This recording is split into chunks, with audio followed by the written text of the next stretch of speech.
Hello, আসসালামু আলাইকুম। আমি আশা করি তোমরা সবাই ভালো আছো।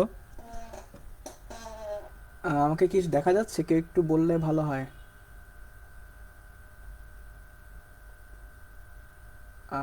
আচ্ছা, শুরু হয়েছে না? আচ্ছা, ঠিক আছে। ঠিক আছে। আমি আহ, প্রথমে আশা করি তোমরা সবাই ভালো আছো। এই আমাদের সবারই একটা অনিশ্চিত একটা অবস্থার দিকে যাচ্ছি আমরা আসলে। এবং সবারই আসলে একটা অনিশ্চয়তা যে কবে পরীক্ষা হবে, প্রফ কবে হবে, আহ, কবে খুলবে, কবে সব স্বাভাবিক হবে। তো এখন পর্যন্ত আশা করি আমরা সবাই সুস্থ আছি, এবং এটাই আসলে সবচেয়ে বড় কথা, তাই না? যে পড়াশোনার তুলনায় সুস্থ আছি, আমরা সবাই ভালো আছি এবং সুস্থ আছি, এটাই বড় বিষয়। তো আজকে আমার ক্লাসটা হলো ওভারভিউ অন জেনারেল ফিজিওলজি। তো জেনারেল ফিজিওলজি কার্ডটা তোমরা যারা ফার্স্ট ইয়ার আছো তাদের অধিকাংশই শেষ। এবং একই সাথে যারা এবার প্রফ দিচ্ছ, ফার্স্ট প্রফ, ইনশাল্লাহ তারাও ভালো করে পারো। তো এই জন্য আমি জিনিসটা একটা ওভারভিউ রাখার চেষ্টা করেছি। এবং যেসব জিনিস আমার মনে হয় যে কনসেপ্টে সবার একটু প্রবলেম হয়, অথবা ভাইভাতে টিচাররা বেশি এমফাসিস দেয়, আমি সেই সব জিনিস একটু বেশি বলার চেষ্টা করব। আমি যে পরিচয়টা দিয়ে নিই, আমি হলাম ফায়েদ। আমি বর্তমানে ফিফথ ইয়ারে আছি ঢাকা মেডিকেল কলেজে। তো আমরা একটু দেখি যে আমরা কি কি টপিক নিয়ে আজকে ডিসকাস করব। তো প্রথমে ইন্ট্রোডাকশন টু জেনারেল ফিজিওলজি। তোমাকে অবশ্যই যে কোনো একটা বোর্ডে তুমি এই টপিকটা দিয়ে তোমার শুরু হবে।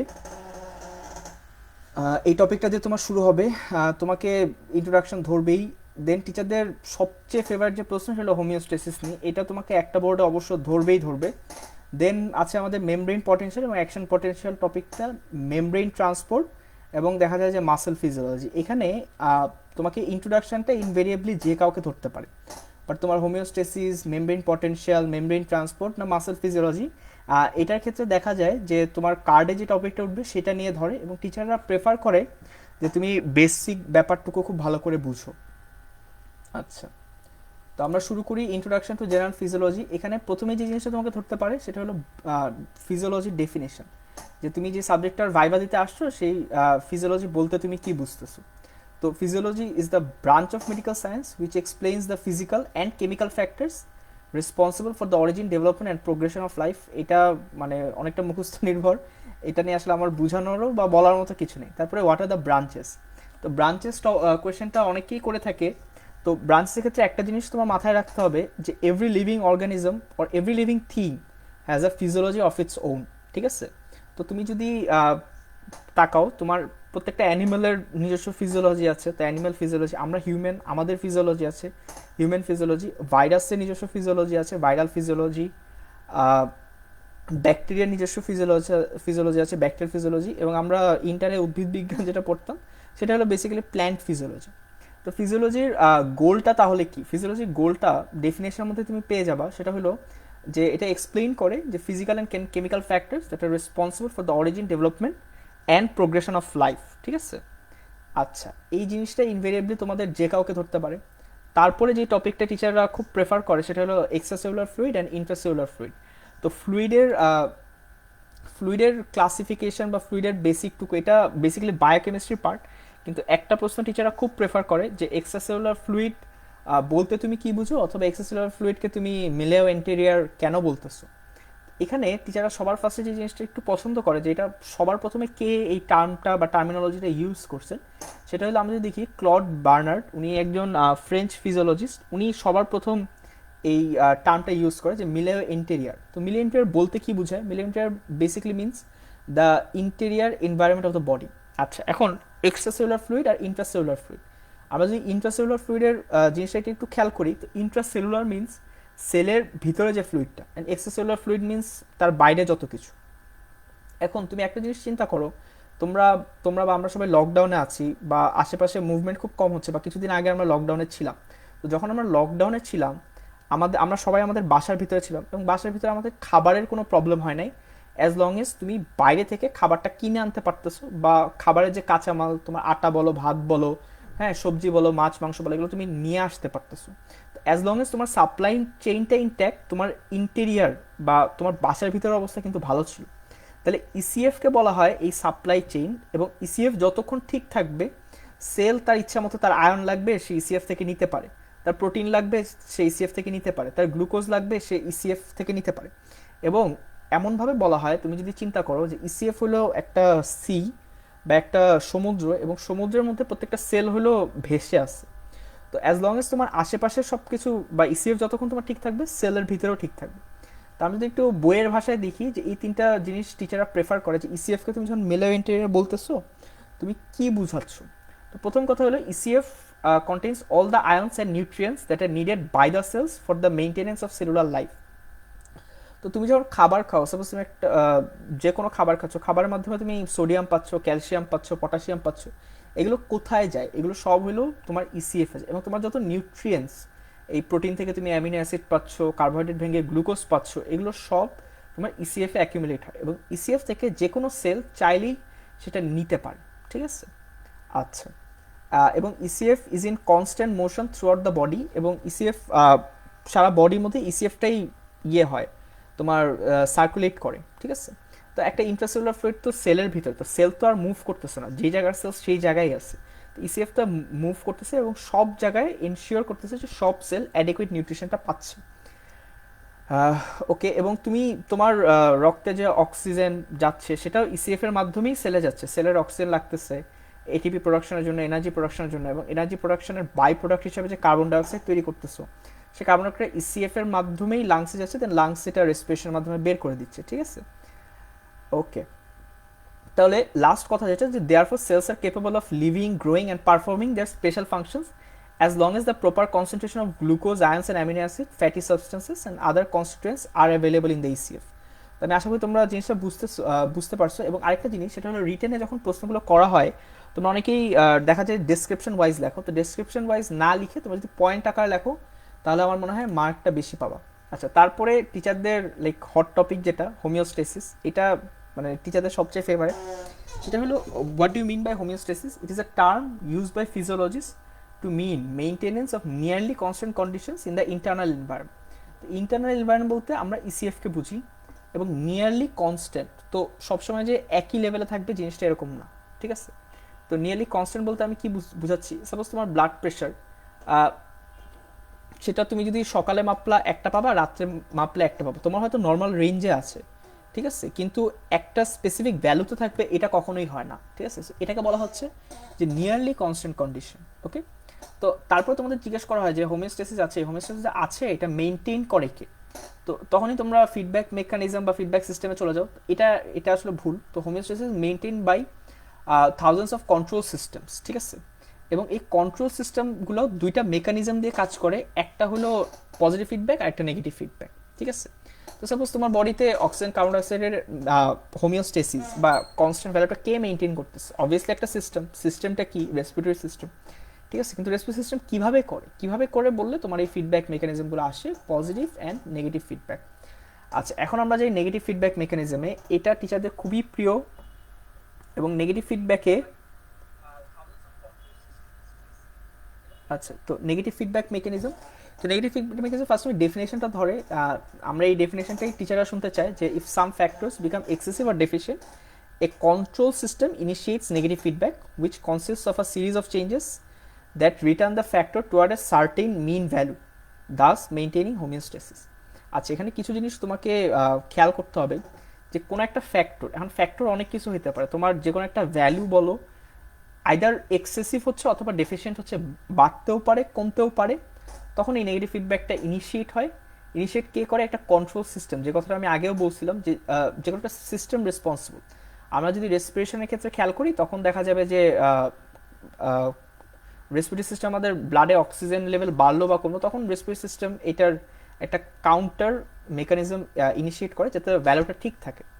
আচ্ছা, এবং একটা সার্টেন মিন ভ্যালু থাকতে হবে। মিন ভ্যালুটা বলতে তোমার বডি জানবে যে এই ফ্যাক্টরটা কতটুকু লেভেলে থাকবে। তুমি যদি অক্সিজেনের কথা বলো, তোমার বডি জানবে যে অক্সিজেন আমার এতটুকু থাকার কথা, এর বেশি হইলেও সে অ্যাকশনে নিবে, এর কম হইলেও সে অ্যাকশন নিবে। Same goes for carbon dioxide and all other values.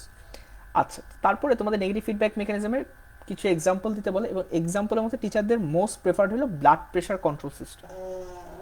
তো তোমরা যারা ফার্স্ট প্রফ দিবা, তাদের ভাইভাতে এখান থেকে খুব ভালো সুযোগ যে তোমাদের এখান থেকে অন্য জায়গায় নিয়ে যাওয়া।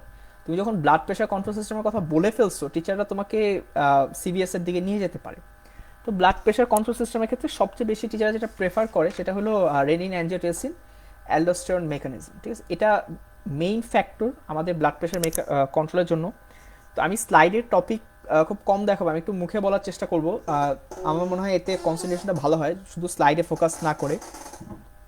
তো ব্লাড প্রেশার কন্ট্রোল সিস্টেমটা তুমি চিন্তা করো, তোমার যখন blood pressure as a whole কমে গেল, তো ব্লাড প্রেশার কম, দ্যাট মিনস তোমার প্রত্যেকটা অর্গ্যান হাইপো পারফিউজড হচ্ছে, বা পারফিউশন কম পাচ্ছে, বা ব্লাড কম পাচ্ছে।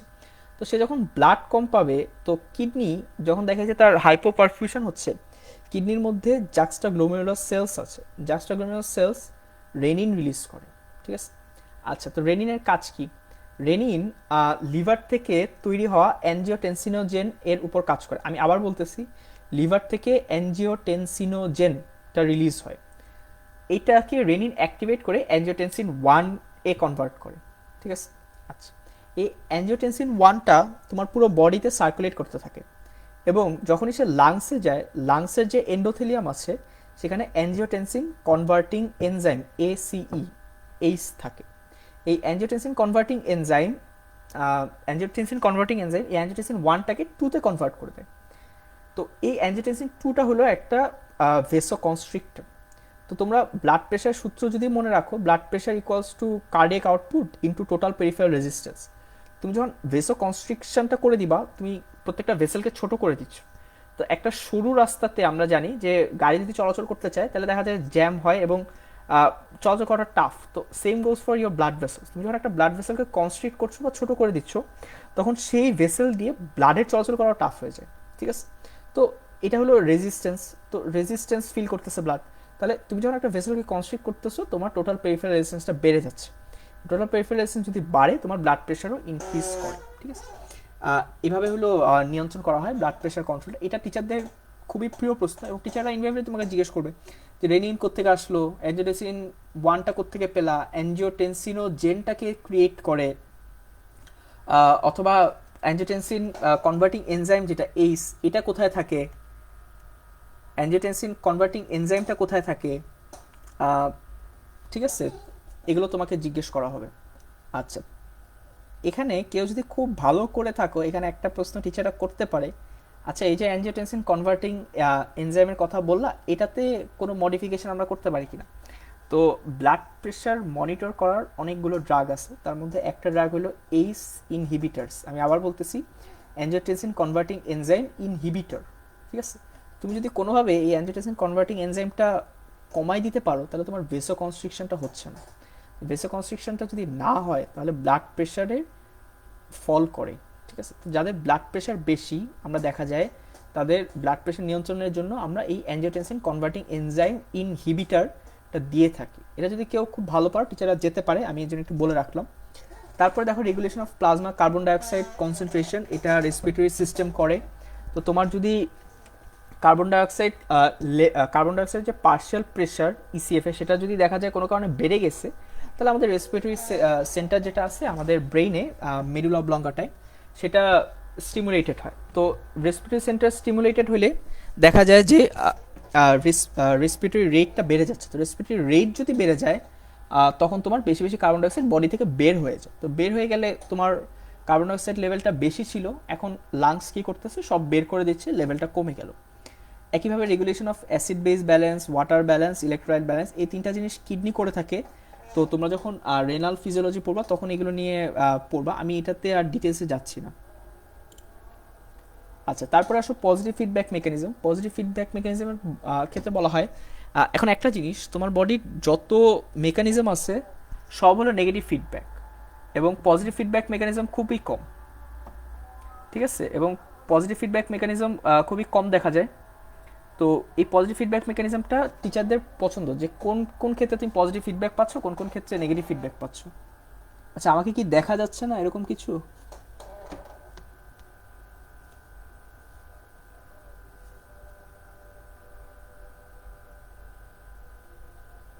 কেউ একটু মনে হয় বললে ভালো হয়।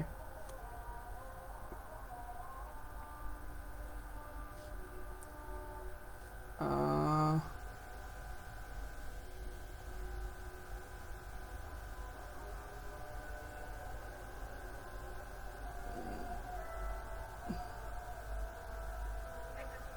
আচ্ছা, ঠিক আছে, দেখা যাচ্ছে না, ওকে, ঠিক আছে।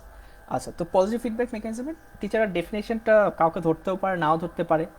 আর টিচার যেটা খুব পছন্দ করে সেটা হলো পজিটিভ ফিডব্যাক মেকানিজমের কিছু এক্সাম্পল দাও। তো এক্সাম্পল ক্ষেত্রে তোমরা প্রথম তিনটা দেখা গেছে সবাই বলো। লাস্ট একটা এক্সাম্পল আছে গাইটনে, সেটা হলো লুটিনাইজিং হরমোনের একটা সার্জ হয়। এটা হলো কারো যখন ওভুলেশন হবে প্রত্যেকটা মেনস্ট্রুয়াল সাইকেলে, তো ওভুলেশনের আগে এই সার্জটা হয়। তো এখানে মেকানিজমগুলো আছে blood clotting, child birth, generation of nerve signals, luteinising hormone search.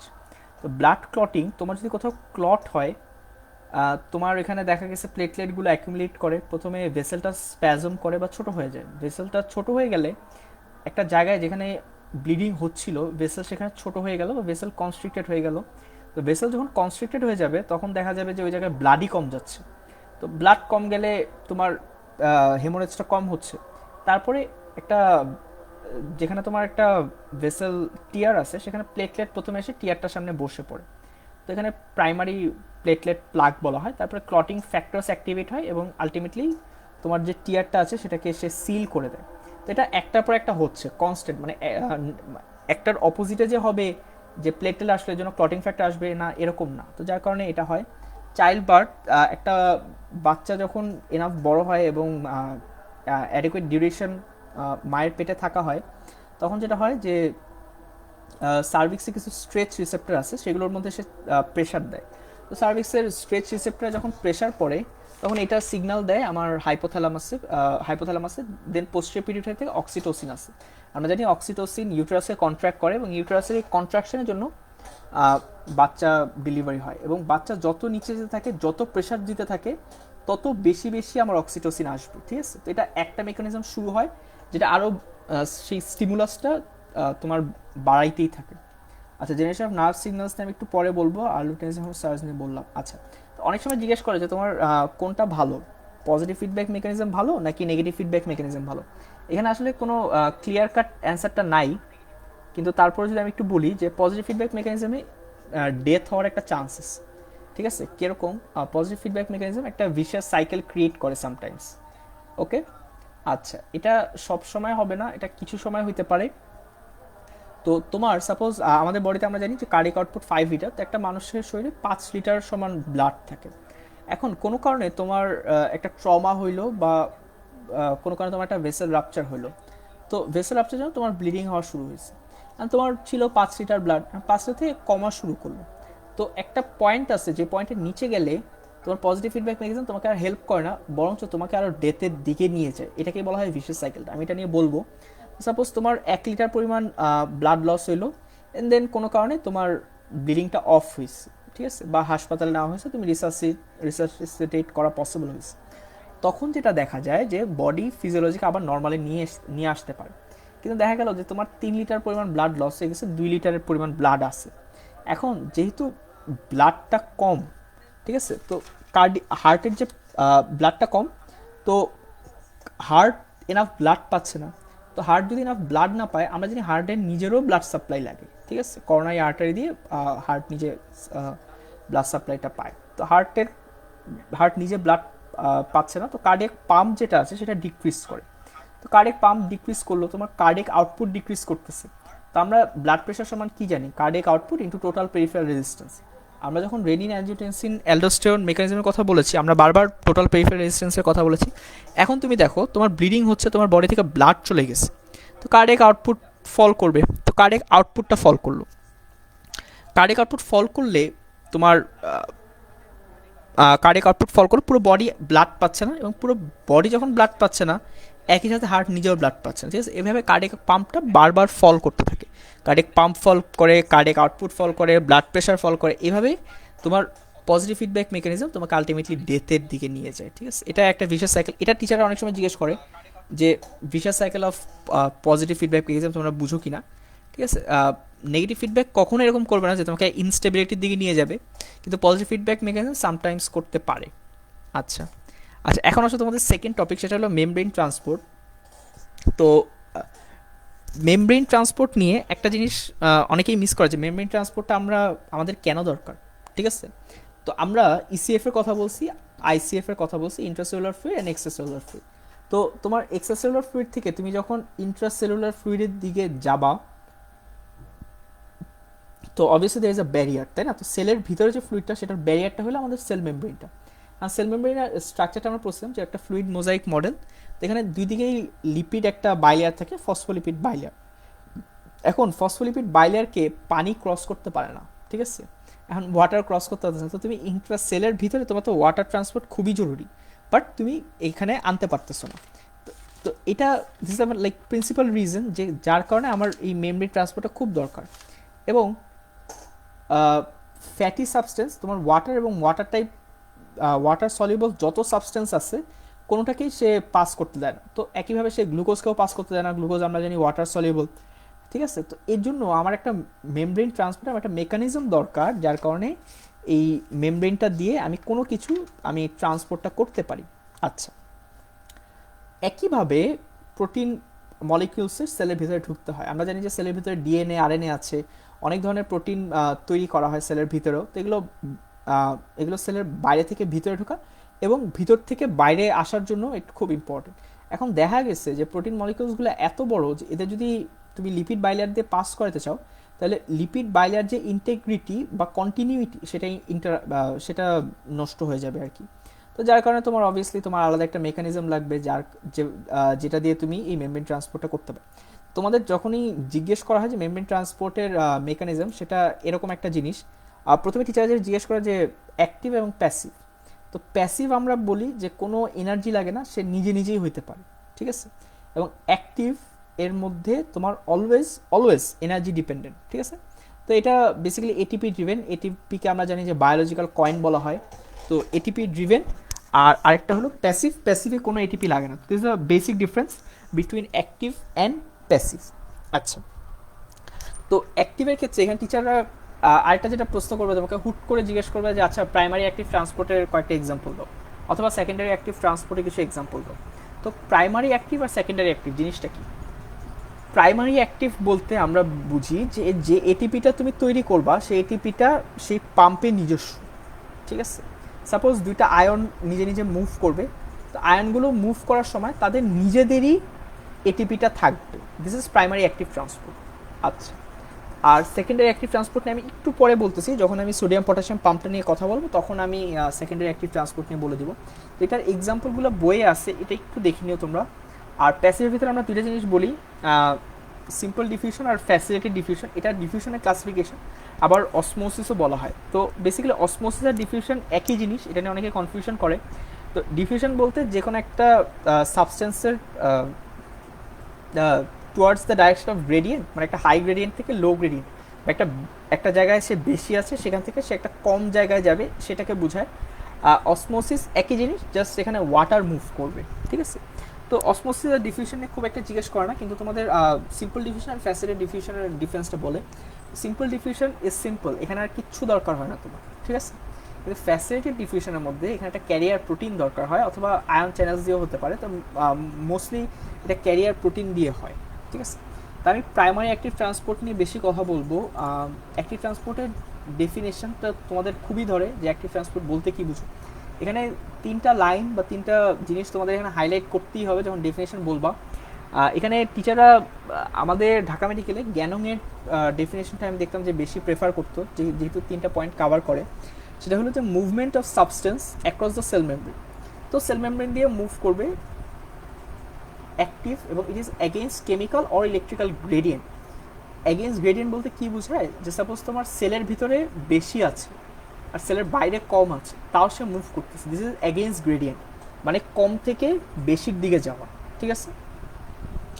আচ্ছা, against chemical or electrical gradient with the active expenditure of energy. অবশ্যই এখানে এনার্জি ইউজ হতে হবে, দ্যাট ইজ এটিপির ইউজটা। এবং এটিপির ইউজটা হবে কীভাবে, সে ট্রান্সপোর্টটা হবে with the help of a carrier protein. Okay, তো আমি আবার যদি বলি, the movement of substance across the cell membrane against chemical or electrical gradient with the active expenditure of energy by the help of carrier protein is called active transport, ঠিক আছে? আচ্ছা, তো এখানে এটার কিছু এক্সাম্পল ধরা হয়। এক্সাম্পলের মধ্যে তোমরা জানো sodium potassium pump, calcium pump, hydrogen pump, এগুলো বলা ভালো। আচ্ছা, তারপরে আমরা চলে যাই সোডিয়াম পটাশিয়াম পাম্প। এটা খুবই ইম্পর্টেন্ট। তোমরা যদি একটা সেলকে দেখো, যে সেলের এটা হলো আউটসাইড আর এটা হলো ইনসাইড, ওকে? তো তুমি আউটসাইড আর ইনসাইড পোর্শনটা দেখতেছো। আচ্ছা, এই যে আউটার পোর্শন, যেটা আউটার পোর্শনে, আচ্ছা আমি আবার একটু বলি, সোডিয়াম পটাশিয়াম পাম্পের দুইটা সাব ইউনিট থাকে, আলফা সাব ইউনিট এবং বিটা সাব ইউনিট। ওকে, তো ইনার পোর্শন যেটা দেখতেছো তুমি, ইনার পোর্শনে আলফা সাব ইউনিটের সোডিয়াম বাইন্ডিংয়ের জন্য 3টা সাইড থাকে, এবং তোমার যে বাইরের পোর্শনটা বা আউটার পোর্শনে, সেখানে সোডিয়াম বাইন্ডিংয়ের জন্য 2টা সাইড থাকে। তো এই পুরোটাকে আমরা বলতেছি আলফা সাব ইউনিট। ওকে, আর এই অংশ যেটা দেখতেছো সেটা হলো beta sub unit. Beta sub ইউনিটের খুব একটা কাজ নেই। আচ্ছা, তো তুমি সেল থেকে 3টা সোডিয়ামকে ইনার সাইড থেকে 3টা সোডিয়াম বাইন্ড করলো, দেন পুরো সোডিয়াম পটাশিয়াম পাম্পটা যেটা করে, সে 3টা সোডিয়ামকে সে বাইরে পাঠায় দেয়। এবং 3টা সোডিয়ামকে তুমি যখন বাইরে পাঠিয়ে দিচ্ছ, আমরা জানি যে সোডিয়াম হইল পজিটিভলি চার্জড একটা আয়ন বা একটা ক্যাটায়ন। আচ্ছা, তো তুমি 3টা ক্যাটায়নকে তুমি বাইরে পাঠিয়ে দিচ্ছ। আর তাহলে দেখো, একটা সেল, যে কোনো সেল, সে অলওয়েজ মনে রাখবা সে ইলেকট্রিক্যালি স্টেবল থাকতে চায়। দ্যাট মিনস তার ভিতরে যতগুলো পজিটিভ আয়ন আছে ততগুলো সে নেগেটিভ আয়নও রাখে। তুমি যখন 3টা সোডিয়ামকে বাইরে পাঠিয়ে দিচ্ছ, এখন ভিতরে পজিটিভ আয়নের একটা ঘাটতি হইলো 3টা। এটাকে ম্যানেজ করার জন্য যে 2টা পটাশিয়াম আয়নকে সেলের ভিতরে ট্রান্সপোর্ট করে। ওকে, আচ্ছা, এখন আমরা জানি সোডিয়াম পটাশিয়াম দুজনই একটা একটা করে আয়নকে ট্রান্সপোর্ট করে। তো এখানে 3টা সোডিয়াম আয়নকে তুমি বাইরে পাঠাইলা, 2টা পটাশিয়ামকে ভিতরে আনলা। তো তো সেলের ভিতরে অলওয়েজ একটা নেগেটিভ চার্জ মেনটেন হয়। ঠিক আছে, তো তোমাদের যখন রেস্টিং মেমব্রেন পটেনশিয়াল নিয়ে জিজ্ঞেস করে, তো তখন এটা একটা খুব মানে পেট কোয়েশ্চেন যে রেস্টিং মেমব্রেন পটেনশিয়ালটা মেনটেন করে কি। রেস্টিং মেমব্রেন পটেনশিয়ালটা maintain by this sodium potassium pump. এবং তুমি যদি অলমোস্ট সব সেলেরই রেস্টিং মেমব্রেন পটেনশিয়ালটা হলো negative.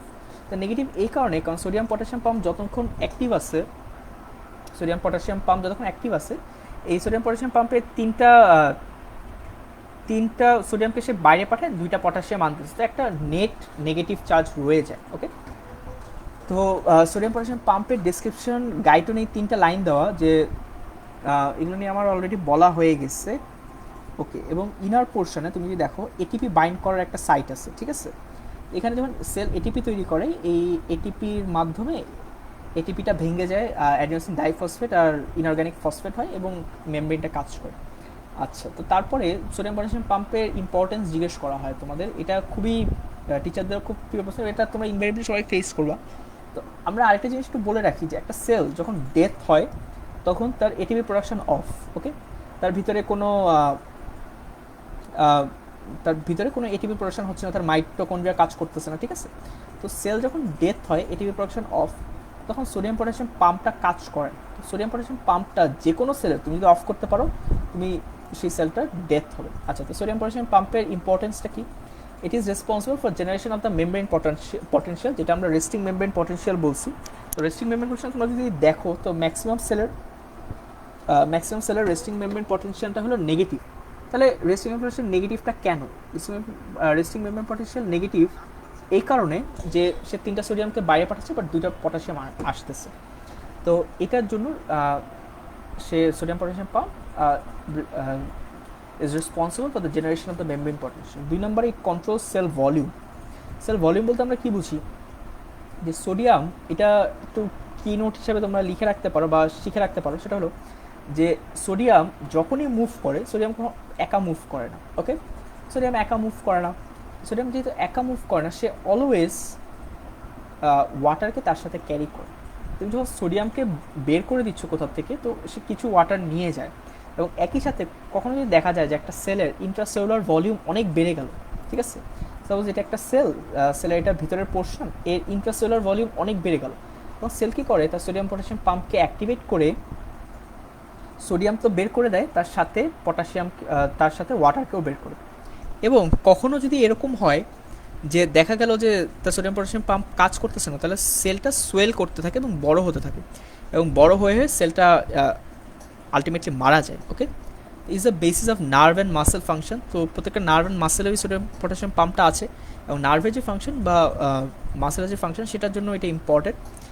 It provides energy for secondary active transport. এই জিনিসটা নিয়ে আমি একটু বলি, সেটা হলো, তুমি দেখো তোমার যখন সোডিয়াম পটাশিয়াম পাম্পটা কাজ করলো, তো সে 3টা সোডিয়ামকে বের করে দিল, 2টা পটাশিয়ামকে আনলো।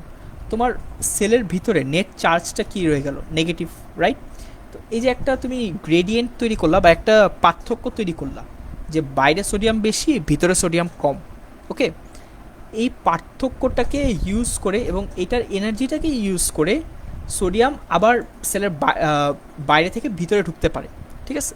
তো বাইরে থেকে সে যদি ভিতরে ঢুকে, সময় সময় একা ঢুকে না, অনেক জিনিস নিয়ে ঢুকে, যেমন গ্লুকোজ নিয়ে আসতে পারে যেটাকে আমরা কো ট্রান্সপোর্ট বলি, অথবা অ্যাগেইনস্ট গ্রেড মানে অন্য একটা জিনিস, সোডিয়াম ঢুকতেছে অন্য একটা জিনিস বের করে দিচ্ছে, এটাও হতে পারে, ওকে।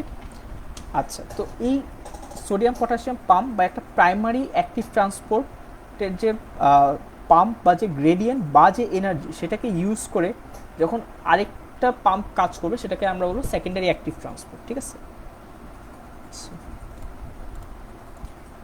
আচ্ছা, তো এটা তোমাদের জিজ্ঞেস করা হয় যে সোডিয়াম পটাশিয়াম পাম্পটা যদি না থাকতো তাহলে তাহলে কি হতো, ওকে।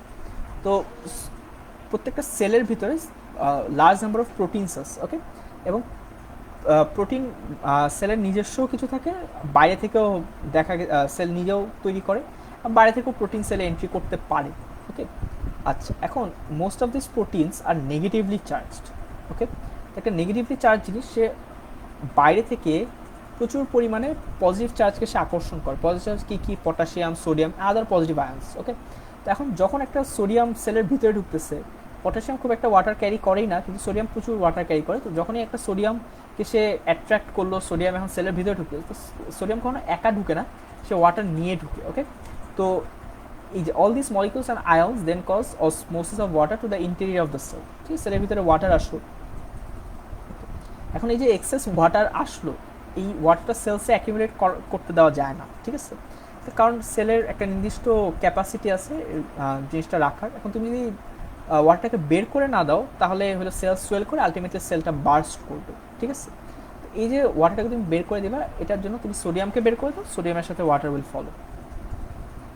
সরি, আচ্ছা আচ্ছা, একইভাবে কোনো সেল যদি কোনো কারণ ছাড়া সোয়েল করা শুরু করে, then sodium potassium pump is activated এবং সে সোডিয়ামকে বের করে দিয়ে এই সেলের ইন্টারসেলুলার ভলিউমটা মেনটেন করে, যেটা আমি বলছিলাম, ওকে। তোমাদের নেক্সট টপিক হলো মেমব্রেন পটেনশিয়াল। এই মেমব্রেন পটেনশিয়াল আমি একটু কম বলবো, এটা আসলে কার্ডিওভাস্কুলার সিস্টেমে বেশি বোঝা যায়, বা ওই সিস্টেম আমরা যখন বলবো বা পড়াবো তখন আমরা ওটা নিয়ে বেশি কথা বলবো।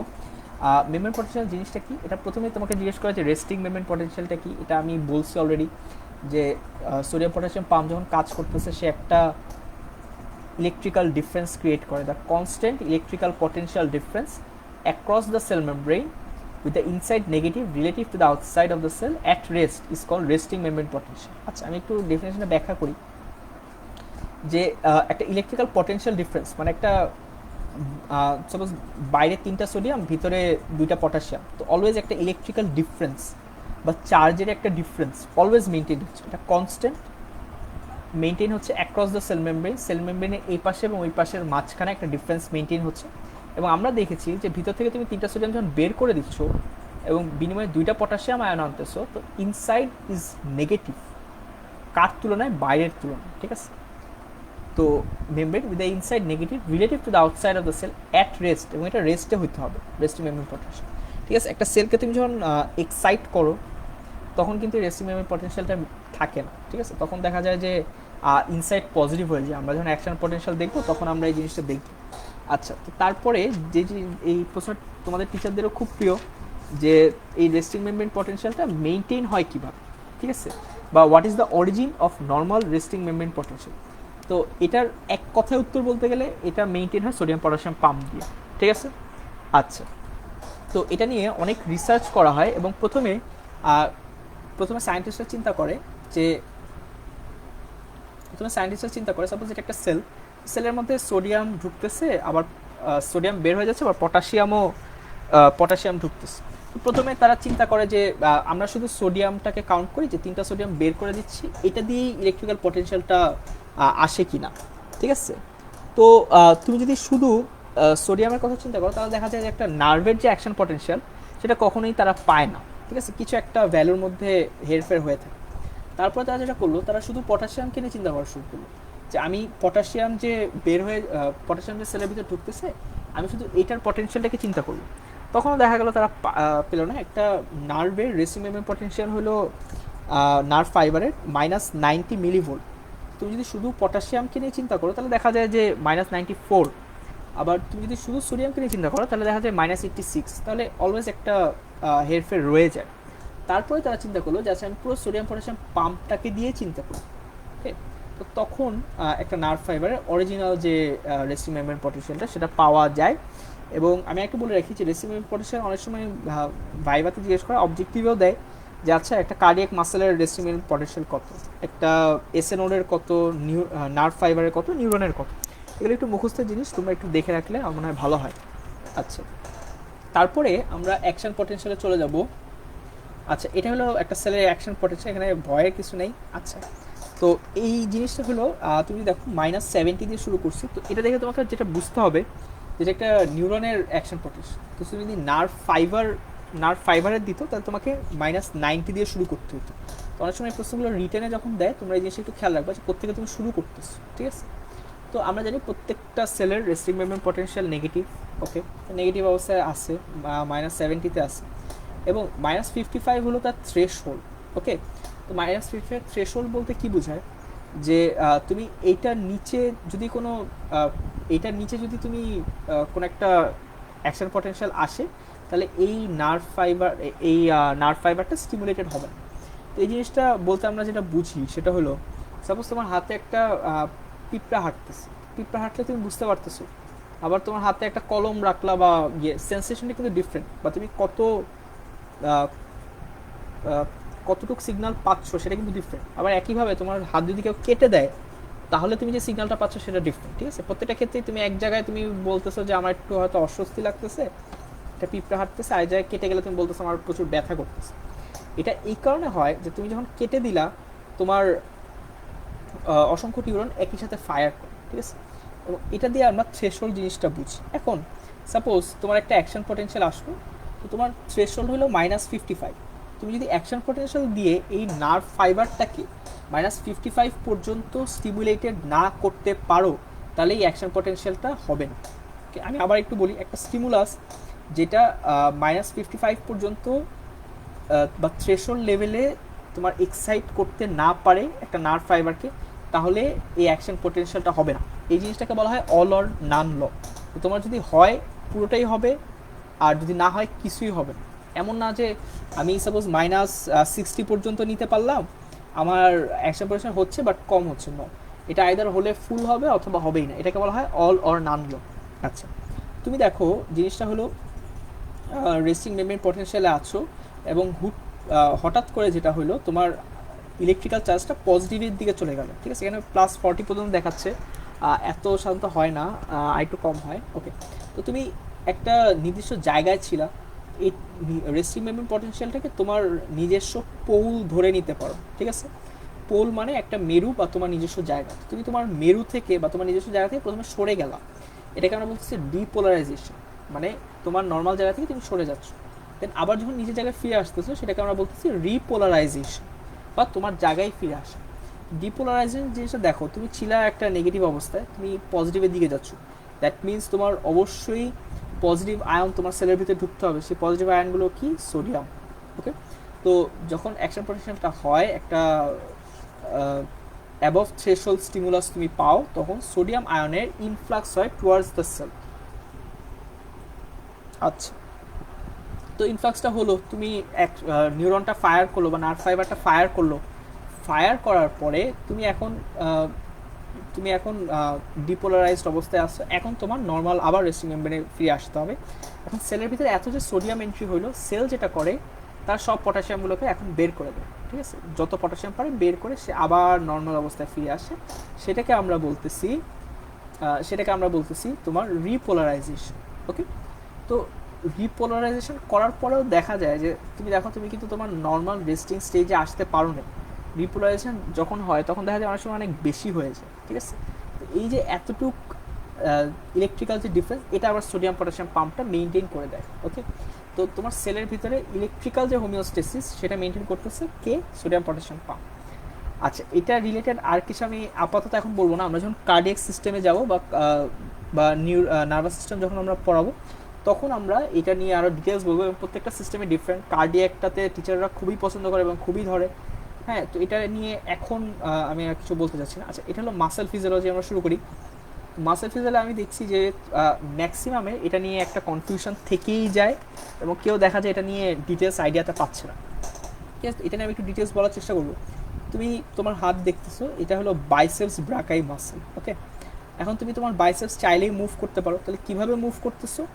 অবভিয়াসলি তোমার এখানে নার্ভাস সিস্টেম এটার সাথে রিলেটেড। ঠিক আছে, তো মাসেলের সাথে নার্ভ কানেক্টেড হয়ে মাসেলকে সিগন্যাল পাঠালেই মাসেল কন্ট্রাক্ট করতেছে, গেল।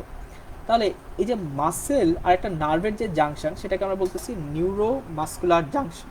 ওকে, নিউরো মাস্কুলার জাংশন। ঠিক আছে, that is the junction between the neuron and the muscle itself. আচ্ছা, তো এই যে একটা মাসেল, এই মাসেল অসংখ্য মাসেল ফাইবার দিয়ে গঠিত, এবং এই একটা মাসেল ফাইবারকে আমরা যদি দেখি, এই একটা মাসেল ফাইবার, এই মাসেল ফাইবার আবার মায়োফাইব্রিল দিয়ে গঠিত।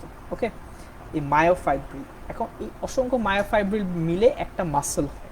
ওকে, আচ্ছা, এই জিনিসটা দেখা একটু কনফিউজিং, আমরা এখন পুরোটাই মায়োফাইব্রিলের মধ্যেই কথা বলবো। আর মায়োফাইব্রিলের মধ্যে অনেকগুলো জিনিস আছে। কী কী জিনিস আছে? সেটাকে বলা হয় যে thick filament and thin filament. Okay, তো তুমি যদি এই মায়োফাইব্রিলটা দেখো, কিছু কিছু জায়গা দেখতেছো তোমার মনে হচ্ছে একটু ঘন, কিছু জায়গা দেখে মনে হচ্ছে একটু কম ঘন। যেসব ফিলামেন্টের সাইজ বড় তাদের আমরা বলতে থিক ফিলামেন্ট, আর যেগুলো ছোটো সেগুলো আমরা বলতে থিন ফিলামেন্ট। এগুলো অল্টারনেটিভ নেম হলো, থিক ফিলামেন্ট বলতে আমরা মায়োসিনকে বুঝবো, এবং থিন ফিলামেন্ট বলতে আমরা অ্যাক্টিনকে বুঝবো। ওকে, তাহলে তুমি অ্যাক্টিন এবং মায়োসিনের কথাটুকু তোমার গেল। আচ্ছা, তোমরা এই ছবিটাতে একটু খেয়াল করো, এটা পুরোটা ছিল একটা মাসেল ফাইবার। এই মাসেল ফাইবার থেকে আমি একটা মায়োফাইব্রিলকে বের করলাম। ওকে, তো মায়োফাইব্রিলের মধ্যে আমি এই মায়োফাইব্রিলের মধ্যে এই মায়োফাইব্রিলের মধ্যে আমি থিক ফিলামেন্ট দেখতে পাচ্ছি, যে একটু বড় বড় যেগুলো, সেগুলোকে আমরা থিক ফিলামেন্ট বলতেছি, যেগুলো মায়োসিন। আর এই জায়গাগুলোকে আমরা বলতেছি থিন ফিলামেন্ট বা অ্যাক্টিন। আচ্ছা, এবং আবার একটু দেখো, এখানে একটা দাগ আছে ব্লু কালার, যেটা দাগটাকে আমরা বলছি জেড লাইন। ওকে, তো জেড লাইনে এই তোমার মায়োসিনগুলো তো মাঝখানে, এই অ্যাক্টিনগুলো এই জেড লাইনের মধ্যে লাগানো থাকে। ঠিক আছে, it is a demarcation line between the actins. Okay, এবং এই পাশে একটা জেড লাইন, এই পাশে একটা জেড লাইন, এর মাঝখানে যে জায়গাটুকু, সেটাকে আমরা বলতেছি তোমার সার্কোমিয়ার। এবং মায়োফাইব্রিলের ভিতরে এই সার্কোমিয়ারটা হলো একটা সিঙ্গেল ইউনিট। ওকে, এই সিঙ্গেল ইউনিট হিসাবে এটা থাকে। ঠিক আছে, এই সিঙ্গেল ইউনিট হিসাবে এটা থাকে সার্কোমিয়ার। তো এই প্রশ্নে জিজ্ঞেস করা হয় যে what do you mean by sarcomere? তো area between two consecutive Z lines is known as sarcomere. ঠিক আছে, আচ্ছা, তো আমি আবার একটু বলি, থিক ফিলামেন্ট বলতে আমরা মায়োসিনকে বুঝবো, থিন ফিলামেন্ট বলতে আমরা অ্যাক্টিনকে বুঝবো। এবং তুমি যদি এই মায়োসিনকে দেখো, দুইটা এই মায়োসিন যে লাইন বরাবর থাকে, এই লাইনটা, সেটাকে আমরা বলি হলো এম লাইন। এম লাইনের সিগনিফিকেন্স একটু কম, তো এম লাইনের সিগনিফিকেন্স একটু কম, তো তোমরা জেড লাইনটা একটু খেয়াল করো। ওকে, আচ্ছা, আমরা আবার যাই, এই যে এটা হলো মায়োসিন, এটা হলো অ্যাক্টিন, এবং এর মাঝখানে এই যে জেড লাইন, এখানে আরেকটা জেড লাইন, এই জেড লাইনের মাঝখানে পুরো এরিয়াটাকে আমরা বলতেছি একটা সার্কোমিয়ার, এবং এটা হলো এম লাইন, যার মধ্যে দিয়ে মায়োসিনটা কানেক্টেড। ওকে, ঠিক আছে।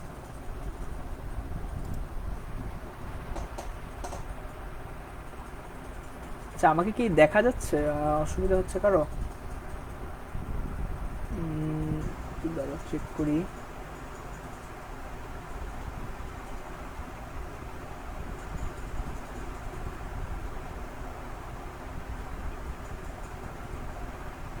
ঠিক আছে, ওকে। আচ্ছা, তুমি যদি এই জায়গাটা একটু খেয়াল করো, আমরা বলেছিলাম নিউরোমাস্কুলার জাংশনের কথা, তো এটা হলো একটা নার্ভ।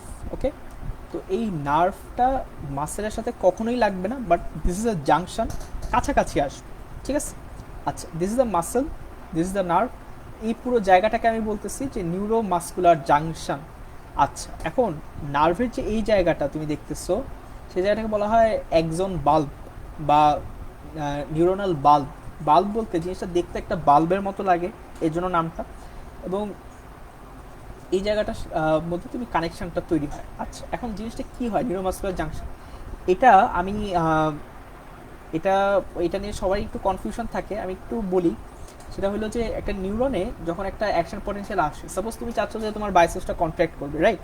তোমার ব্রেইন থেকে একটা অ্যাকশন পটেনশিয়াল বাইসেপসের যে মাসেল সার্ভাইকাল 5 সেগমেন্ট সেটা দিয়ে আসতেছে। আচ্ছা, আসলাম। আসার পরে যেটা হয় যে এখানে অ্যাকশন পটেনশিয়াল যখন এসে পৌঁছায়, এই নিউরনের যে নিউরনের গায়ে কিছু ক্যালসিয়াম চ্যানেল থাকে, ঠিক আছে? এই ক্যালসিয়াম চ্যানেলগুলো ওপেন হয় নিউরনে। আচ্ছা, নিউরনে ক্যালসিয়াম চ্যানেল ওপেন হলে ক্যালসিয়াম ইনফ্লাক্স হয়, বাইরে থেকে ভিতরে ক্যালসিয়াম ইনফ্লাক্স হয়। ওকে, আচ্ছা, এই ক্যালসিয়াম ইনফ্লাক্স হইলে এই নিউরনের ভিতরে অ্যাসিটাইল কোলাইন নামে একটা নিউরো ট্রান্সমিটার থাকে। আমি আবার বলতেছি, অ্যাসিটাইল কোলাইন নামে নিউরো ট্রান্সমিটার, বাট এই নিউরো ট্রান্সমিটারটা ভেসিকলের ভিতরে থাকে। ভেসিকল বলতে কিছু ফ্লুইড ফিল স্যাক, এটার ভিতরে নিউরো ট্রান্সমিটারটুকু থাকে। আচ্ছা, তো এখানে ধরো একটা অ্যাকশন পটেনশিয়াল আসলো, ক্যালসিয়াম ইনফ্লাক্স হলো, ক্যালসিয়াম যেটা করে এই অ্যাসিটাইল কোলাইনকে বের করে দেয়। ওকে, অ্যাসিটাইল কোলাইনকে যখন বের করে দেয়, এই যে মাসেলের গায়ে এই যে এই জায়গাগুলো দেখতেছো, এগুলো হলো অ্যাসিটাইল কোলাইনের রিসেপ্টর, ঠিক আছে? অ্যাসিটাইল কোলাইনের রিসেপ্টর। তো অ্যাসিটাইল কোলাইনের রিসেপ্টরগুলোর মধ্যে যখন অ্যাসিটাইল কোলাইন এসে লাগে, এই মাসেলটা ডিপোলারাইজড হয়, ঠিক? তো মাসেল ডিপোলারাইজ হলে মাসেলের ভিতর সোডিয়াম সোডিয়াম সোডিয়াম এন্ট্রি হয়, পটাশিয়াম এন্ট্রি হয়। আচ্ছা, এখন সোডিয়াম পটাশিয়াম এন্ট্রি হলো, এই অ্যাকশন পটেনশিয়ালটা এই মাসেলের একটা ফাইবারে যদি তুমি গায়ে তাকাও, এই যে যে জিনিসগুলো পুরো মাসেল জুড়ে আছে, এই জিনিসগুলোকে আমরা বলছি সার্কোপ্লাজমিক রেটিকুলাম। ওকে, এটা তোমরা হিস্টোরিতে পড়বা, আমি একটু ব্রিফ বলার চেষ্টা করব। এটাকে বলতেছি আমরা সার্কোপ্লাজমিক রেটিকুলাম। তো মাসেলের গায়ে যখন অ্যাকশন পটেনশিয়ালটা আসলো, অ্যাকশন পটেনশিয়াল প্রথমে টি টিউবিউলসে আসে। ওকে, টি টিউবিউলস বলতে এক একটা মায়োফাইব্রিলের জাংশনের যে জায়গাটা, সেটাকে আমরা টি টিউবিউলস বলি। টি টিউবিউলসে আসতেছে, টি টিউবিউলসে আসার পরে টি টিউবিউলস দিয়ে সার্কোপ্লাজমিক রেটিকুলামে চলে যাচ্ছে, এবং এই সার্কোপ্লাজমিক রেটিকুলাম থেকে এই যে তোমরা অরেঞ্জ কালার যে জিনিসগুলো দেখছো, সেগুলো হলো ক্যালসিয়াম। এই ক্যালসিয়ামগুলো সার্কোপ্লাজমিক রেটিকুলাম থেকে মাসেলের ভিতরে ঢুকতেছে। ওকে, আমি আবার একটু বলি, এটা একটা নিউরন, এই পুরো জায়গাটা নিউরোমাস্কুলার জাংশন। এখানে একটা অ্যাকশন পটেনশিয়াল আসলো, অ্যাকশন পটেনশিয়াল আসার পরে এখানে ক্যালসিয়াম এন্টার করলো, ঠিক আছে? ক্যালসিয়াম এন্টার করার পরে তোমার এখানে অ্যাসিটাইল কোলাইন যেগুলো ছিল ভেসিকুলার ভিতরে, সেগুলো বের হয়ে আসলো, বের হয়ে মাসেলের গায়ে যে যে অ্যাসিটাইল কোলাইনের রিসেপ্টর আছে, সেই রিসেপ্টরের গায়ে অ্যাসিটাইল কোলাইনগুলো লেগে গেলে এই মাসেলের মধ্যে অ্যাকশন পটেনশিয়াল তৈরি হয়, সোডিয়াম পটাশিয়াম ইনফ্লাক্স হয়। এই অ্যাকশন পটেনশিয়ালটা প্রথমে টি টিউবিউলসে আসে, টি টিউবিউলস থেকে সার্কোপ্লাজমিক রেটিকুলামে যায়, সার্কোপ্লাজমিক রেটিকুলামের থেকে এই ক্যালসিয়ামগুলো বের হয়ে মাসেলের ভিতরে ঢুকে। তো এই নিউরোমাস্কুলার জাংশনে কিছু ডিজিজ আছে, তোমরা দেখতে পারো, মায়াস্থেনিয়া গ্র্যাভিস বলা হয়। তো এটাকে যদি খুব ভালো করতে চাও একটু দেখে নিতে পারো, আমার মনে হয় আজকে ডিসকাশনে বলা সম্ভব হবে না। আচ্ছা, ওকে, তো আমরা এই জায়গাটা একটু দেখি, এটা দিয়ে কী দেখানো হচ্ছে। ওকে, তো তুমি এখানে যদি তাকাও, মাঝখানে বরাবর জিনিসটা ছিল, এটা থিক ফিলামেন্ট বা আমার মায়োসিন। ওকে, তো তুমি মনে রাখবা, থিক ফিলামেন্ট তো থিক, বা সে খুব মোটা, সে ইজিলি মুভ করে না বা মুভ করতেও চায় না। ওকে, তো এই থিন ফিলামেন্টগুলো মুভ করে। ওকে, আচ্ছা, তো এই ছবিটায় এই নিচের জায়গাটা হলো আমার থিক ফিলামেন্ট, এবং উপরের যে জায়গাটা সেটা হলো আমার থিন ফিলামেন্ট। ওকে, আচ্ছা, তো থিক ফিলামেন্টে তুমি দেখো এরকম লাইক কিছু ফিঙ্গার লাইক প্রজেকশনের মতো আছে, এগুলো থিক ফিলামেন্টের পার্ট। এই থিন ফিলামেন্টের গায়ে কিছু বাইন্ডিং সাইটস রয়েছে। ওকে, এই বাইন্ডিং সাইটসগুলোর মধ্যে লেগে যায়। তো লাগার মধ্যে একটা কথা আছে, সেটা হলো সাপোজ একটা বাইন্ডিং সাইটসে সে অ্যাটাচ হইলো বা বাইন্ড করলো, তো সে বাইন্ড করার পরে এখানে একটা ফোর্সের কারণে সে পুল করে থিন ফিলামেন্টকে বা অ্যাক্টিনকে। পুল করার পরে সে এখানে লেগেই থাকে। ওকে, দেন আরেকটা এটিপি আসতে হয়, এটিপি আসলে সে রিল্যাক্স করে, ঠিক আছে? তো অলওয়েজ মনে রাখবা, মাসেলের রিল্যাক্সেশনের জন্য এটিপি প্রয়োজন, ঠিক আছে? তো তুমি যদি কখনো কারো ডেড বডি দেখার হয়, বা তোমরা যখন থার্ড ইয়ার উঠবা, দেখবা যে প্রত্যেকটা ডেড বডি কিন্তু স্টিফ হয়ে থাকে বা খুব শক্ত হয়ে থাকে, বা মাসেলগুলো কনট্রাক্টেড হয়ে থাকে। এটা একটা প্রশ্ন যে একটা ডেড বডির মাসেল মানে স্টিফ হয়ে থাকে কেন? তার তো মাসেল আরও লুজ হওয়ার কথা, তাই না? তো এটার কারণটা হলো যে তাদের তো আর এটিপি প্রোডাকশনটা হচ্ছে না। তো অ্যাক্টিন মায়োসিন কমপ্লেক্সকে সে যে বাইন্ড করলো, সে আর রিলিজ করতে পারে না, ঠিক আছে? তো যার কারণে দেখা যায় যে সে লেগে থাকে। আচ্ছা, এখন এই যে আমি আবার একটু বলি, এটা আমার মায়োসিন, এটা আমার অ্যাক্টিন। এখন এই ছবিতে তুমি যেভাবে সুন্দরভাবে দেখছো যে তোমার এই মায়োসিনের বাইন্ডিং সাইটস যেগুলো, এই যে ইয়েলো স্পটসগুলো অ্যাক্টিনের মধ্যে, সেগুলো ফ্রি, বাট অ্যাকচুয়ালি এরা ফ্রি না। ঠিক আছে, ফ্রি না কীরকম, তুমি যদি অ্যাকচুয়াল একটা অ্যাক্টিনকে দেখো, অ্যাক্টিনের যে বাইন্ডিং সাইজগুলো কাভার্ড। ঠিক আছে, যেই জিনিস দিয়ে কাভার্ড, কাভার্ড, তো যেই জিনিস দিয়ে কাভার্ড তাকে আমরা বলছি ট্রোপোমায়োসিন। ওকে, ট্রোপোমায়োসিনও এক ধরনের কন্ট্রাক্টাইল ফিলামেন্ট আর কি। আচ্ছা, তো ট্রোপোমায়োসিন দিয়ে কাভার্ড। আবার এখানে ব্লু কিছু স্পটস দেখতেছো, এটা হলো ট্রোপোনিনের বাইন্ডিং সাইটস। ঠিক আছে, তো ট্রোপোনিন ট্রোপোমায়োসিনকে আসলে নিয়ন্ত্রণ করে কিছুটা। ওকে, তো আমরা আবার একটু বলি, তোমার এখানে নিশ্চয়ই মনে আছে যে একটা অ্যাকশন পটেনশিয়াল আসলো, সে অ্যাকশন পটেনশিয়ালটা মাসেল পর্যন্ত আসলো, মাসেলের টি টিউবিউলসে আসলো, টি টিউবিউলস থেকে সার্কোপ্লাজমিক রেটিকুলামে গেল, সার্কোপ্লাজমিক রেটিকুলাম থেকে ক্যালসিয়াম রিলিজে মাসেলের ভিতরে ঢুকলো। তো ক্যালসিয়ামটা কেন দরকার এটা তোমাকে বুঝতে হবে। তুমি যদি এখানে দেখো, তোমার বাইন্ডিং সাইজগুলো কিন্তু সবগুলো কাভার্ড বাই ট্রোপোমায়োসিন। ওকে, আচ্ছা, তো ক্যালসিয়াম যখন রিলিজ হয় তখন ক্যালসিয়াম ট্রোপোনিনের উপর বসে পড়ে। দিস ইজ ট্রোপোনিন, এই ব্লুগুলো। ট্রোপোনিন ট্রোপোমায়োসিনকে কন্ট্র্যাক্ট করে, তখন দেখো প্রত্যেকটা বাইন্ডিং সাইজ ফ্রি হয়ে গিয়েছে আমার। ওকে, এই যে বাইন্ডিং সাইজগুলো ফ্রি ফ্রি ফ্রি। এখন এই বাইন্ডিং সাইজ যখন ফ্রি হয়ে গেল, এই মায়োসিন এই বাইন্ডিং সাইজগুলোতে অ্যাটাচ করতে পারে। ঠিক আছে, তো অ্যাটাচ যখন করবে, অ্যাটাচ করলে তোমার মায়োসিন যখন অ্যাটাচ করবে তখন সুন্দর মতো সে পুল করতে পারবে। ওকে, আচ্ছা, তো আমি আবার একটু প্রথম থেকে বলি যে মাসেল কন্ট্রাকশনের স্টেপসগুলো। প্রথমে একটা নিউরনকে ফায়ার করতে হবে, এটা ডিসচার্জ হতে হবে। তো নিউরন তো আসলে অনেকগুলো আছে, মোটর নিউরন আছে, সেন্সরি নিউরন আছে, আবার অটোনমিক নার্ভাস সিস্টেমেরও নিউরন আছে। তো যেই নিউরনগুলো তুমি মোটর সিস্টেমকে কন্ট্রোল করতেছো তাকে আমি বলতেছি মোটর নিউরন। তাহলে প্রথমেই একটা মোটর নিউরনের ডিসচার্জ হতে হবে। আচ্ছা, ডিসচার্জ অফ মোটর নিউরন। তারপরে তোমার এখানে অ্যাস্টাইল কোলাইন রিলিজ হতে হবে।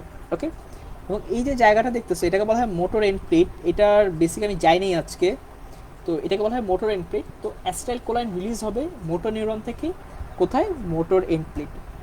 থার্ড স্টেপ হলো এই অ্যাস্টাইল কোলাইনকে বাইন্ড করতে হবে to the acetylcholine receptors. ঠিক আছে, ইন দ্য মাস। আচ্ছা, তো অ্যাসিড যখন বাইন্ড করে তো তখন সোডিয়াম আর পটাশিয়াম চ্যানেলগুলো ওপেন হয়ে যায়, সোডিয়াম পটাশিয়াম এন্ট্রি করতে পারে।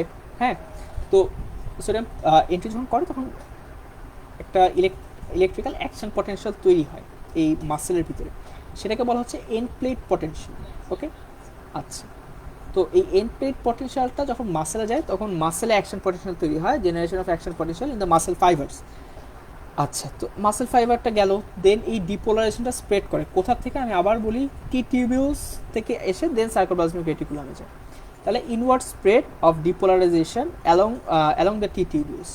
তারপরে এই টি টিউবিউলস থেকে সার্কোপ্লাজমিক রেটিকুলামে যায়, তো সার্কোপ্লাজমিক রেটিকুলাম থেকে তোমার ক্যালসিয়াম রিলিজ হয়।